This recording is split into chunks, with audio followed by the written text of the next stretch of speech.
ओम नमो भगवते वासुदेवाय नमः। धार्मिक शास्त्रों के अनुसार भाद्रपद मास की कृष्ण पक्ष की एकादशी को अजा एकादशी कहा जाता है। ये श्री कृष्ण जन्माष्टमी के बाद पड़ती है। अजा एकादशी व्रत करने से पुत्र पर कोई संकट नहीं आता है और गरीबी दरिद्रता दूर हो जाती है। इतना ही नहीं, खोया हुआ सब कुछ पुनः प्राप्त हो जाता है। वहीं इस एकादशी का व्रत रखने से सभी दुख दूर होते हैं, घर में सुख समृद्धि आती है और मोक्ष की प्राप्ति होती है। इस दिन व्रत करने वालों को सुबह सूर्योदय से पहले उठकर स्नान आदि से निवृत्त होकर साफ सुथरे वस्त्र धारण करके पूजा स्थल की साफ सफाई करने के बाद ही श्री विष्णु और लक्ष्मी देवी का पूजन करना चाहिए। धार्मिक मान्यता के अनुसार इस व्रत को करने वाला व्यक्ति सभी सुखों को भोग कर अंत में विष्णु लोक को जाता है। अजा एकादशी समस्त पापों का नाश करने वाली तथा अश्वमेध यज्ञ का फल देने वाली है।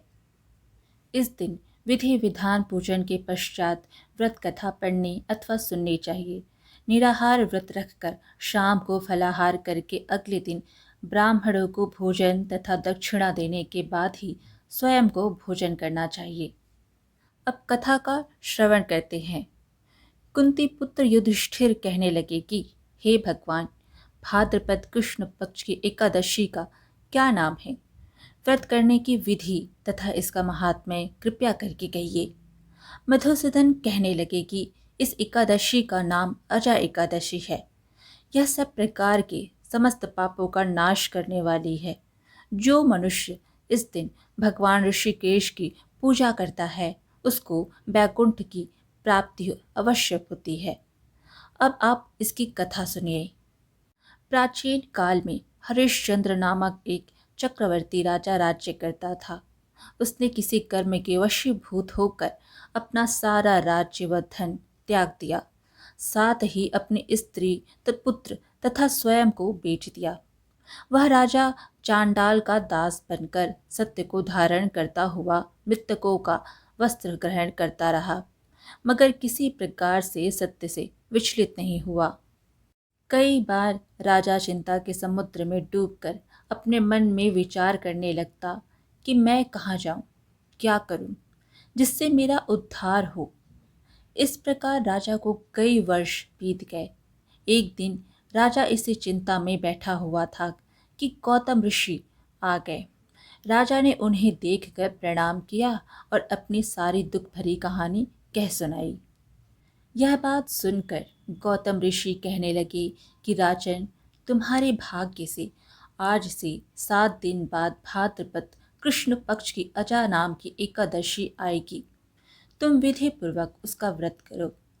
गौतम ऋषि ने कहा कि इस व्रत के पुण्य प्रभाव से तुम्हारे समस्त पाप नष्ट हो जाएंगे। इस प्रकार राजा से कहकर गौतम ऋषि उसी समय अंतर्ध्यान हो गए। राजा ने उनके कथनानुसार एकादशी आने पर विधि पूर्वक व्रत व जागरण किया। उस व्रत के प्रभाव से राजा के समस्त पाप नष्ट हो गए।